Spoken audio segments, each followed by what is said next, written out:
विजयनगर के महाराज विद्याधर की बेटी राजकुमारी पद्मा अब बड़ी हो चुकी थी और उसकी सुंदरता के किस्से दूर दूर तक फैल चुके थे, जिसके कारण कई राज्यों के राजकुमार उससे शादी करने को उत्सुक थे। पर राजकुमारी पद्मा शादी का नाम सुनते ही मना कर देती थी और उसके पीछे एक अजीब सी कहानी थी। राजकुमारी, आपके विवाह के लिए एक से एक रिश्ते आए, पर आपको कोई लड़का पसंद ही नहीं आता। पिताजी, मुझे आपके सिवा किसी भी पुरुष पर भरोसा नहीं है, इसीलिए मैं किसी से विवाह नहीं करूंगी। परंतु ऐसे अकेले जीवन कैसे कटेगा? मैं तुमसे प्रार्थना करता हूँ कि किसी अच्छे से लड़के से विवाह कर लो। राजकुमारी का भरोसा लड़कों से उठ चुका था और ये बात आग की तरह हर जगह फैल चुकी थी। ये बात पड़ोसी राज्य उत्तम नगर के राजकुमार वेंकट को भी पता चली और सब जानने के बाद उसने राजकुमारी से मिलने की सोची और भेष बदलकर विजयनगर पहुंच गया। सुना है राजकुमारी को लड़के पसंद नहीं, पर इसके पीछे कोई तो कारण होगा। सबसे पहले मुझे उस कारण का पता लगाना होगा, पर किससे पूछूं? अरे इस बार छोड़ दे मुन्ना, अगली बार ज्यादा बोझ नहीं डालूंगा। बचाओ! भाई साहब सुनिए। अरे जी बोलिए।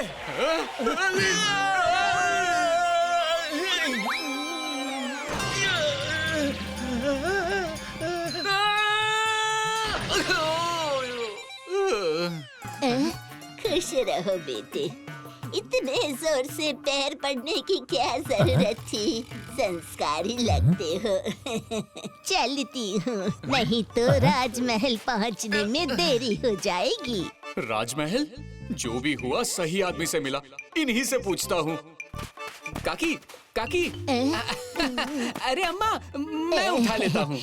भला हो तुम्हारा बेटे। धन्यवाद काकी। क्या आप राजमहल में काम करती है? हाँ बेटे। ओह, फिर तो आप राजकुमारी पद्मा को भी जानते होंगे। हाँ बिल्कुल, बचपन से। काकी, बुरा ना मानो तो एक बात पूछूं? हाँ पूछो। फिर ये बताओ कि राजकुमारी पद्मा लड़कों से नफरत क्यों करती है? क्या बताऊं बेटे, बहुत लंबी कहानी है। अब रास्ता भी तो लंबा है, कहानी सुनते सुनते रास्ता कट जाएगा। ठीक है, सुनाती हूँ। राजकुमारी को बचपन से ही एक दासी से बड़ा लगाव था। उसी दासी ने शुरू से ही उसकी देखभाल की थी और उसी दौरान वो रोज राजकुमारी को एक ही कहानी सुनाती थी। कहानी थी एक खूबसूरत मैना परिवार की, जिसमें मैना, उसका पति और 2 बच्चे थे। सब लोग खुशी खुशी अपने घोंसले में रहते थे, पर एक दिन पेड़ में आग लग गई।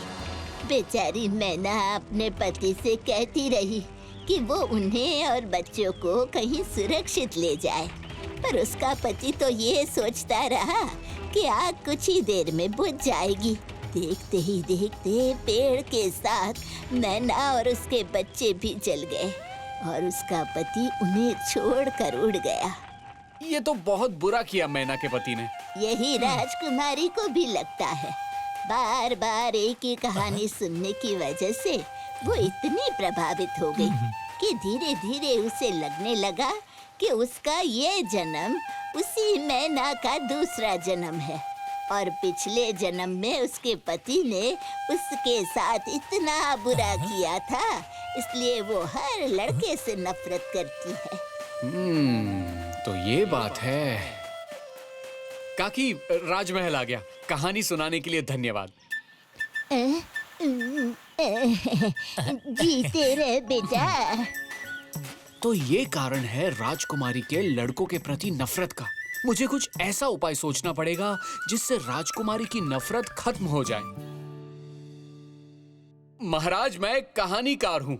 मेरे पास रंग बिरंगे, नए पुराने, देश विदेश, हर तरह और हर जगह की कहानियाँ हैं। अगर आप आदेश दे तो मैं वो आपको सुनाना चाहता हूँ। हाँ, क्यों नहीं, आदेश है। पर महाराज, मेरी एक शर्त है। कैसी शर्त? मैं किसी स्त्री से बात नहीं करूंगा और अपनी कहानी भी किसी स्त्री को नहीं सुनाऊंगा। ये कैसी शर्त है? क्या मैं इसका कारण जान सकता हूँ? जरूर महाराज। जब मैं कहानियों के लिए देश विदेश घूम रहा था, तब मैं एक साधु से मिला। उन्होंने मेरी सेवा से खुश होकर मुझे बताया कि पिछले जन्म में मैं एक नर मैना था। मैं अपनी पत्नी और बच्चों के साथ एक पेड़ में रहता था। फिर एक दिन उस पेड़ में आग लग गई और मेरी पत्नी हम सबको उस आग में जलता छोड़ वहाँ से चली गई। मैं उससे हम सबको बचाने को बोलता रहा, पर उसने मेरी एक ना सुनी और बस अपने प्राण बचा के चली गई। और जब से मुझे ये बात पता चली, मुझे स्त्रियों से नफरत हो गई। मैंने तय कर लिया कि मैं कभी भी विवाह नहीं करूंगा। रुक जाओ! तुम्हारा ये साहस कि तुम मेरी कहानी चुराओ। तुम कोई कहानीकार नहीं, चोर हो। सिपाहियों, बंदी बना लो इसे। महाराज, ये झूठ बोल रहा है। ये इसकी नहीं, मेरी कहानी है। और छोड़कर मैं नहीं, ये गया था हमें। मैं वही मैना हूँ जो पिछले जन्म में तुम्हारी पत्नी थी। नहीं महाराज, मेरी कहानियाँ बिल्कुल सच्ची है। झूठ तो ये बोल रही है। नहीं, तुम झूठ बोल रहे हो।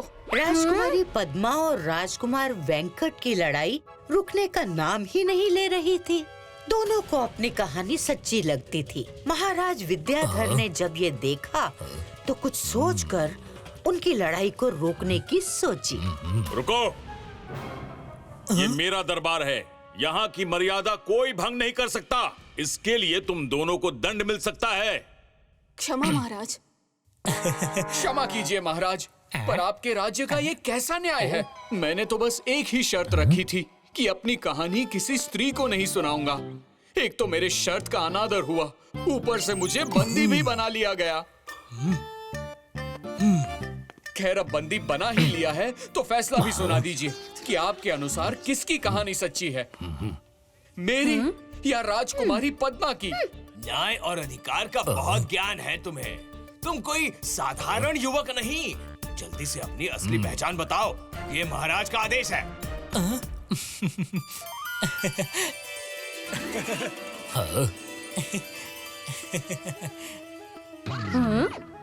राजकुमार वेंकट, आप? महाराज, महाराज, ये हमारे पड़ोसी राज्य उत्तम नगर के राजकुमार वेंकट हैं। बहुत ही बुद्धिमान और बहादुर। अच्छा, तो ये बात है। खैर, अब मैं अपना फैसला सुनाऊंगा।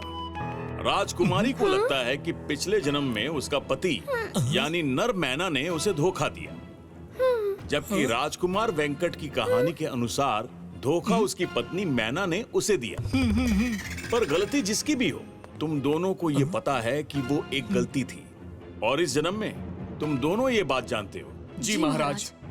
देखो, मेरा मानना है कि ये मायने नहीं रखता कि पिछले जन्म में तुम क्या थे और तुमने क्या गलतियां की थी। मायने ये रखता है कि इस जन्म में तुम्हें क्या करना चाहिए। यदि तुम चाहो तो अपने पिछले जन्म की भूल को इस जन्म में सुधार सकते हो। वो कैसे महाराज? तुम दोनों विवाह कर लो और फिर साथ साथ बिना उस गलती को दोहराए रह सकते हो।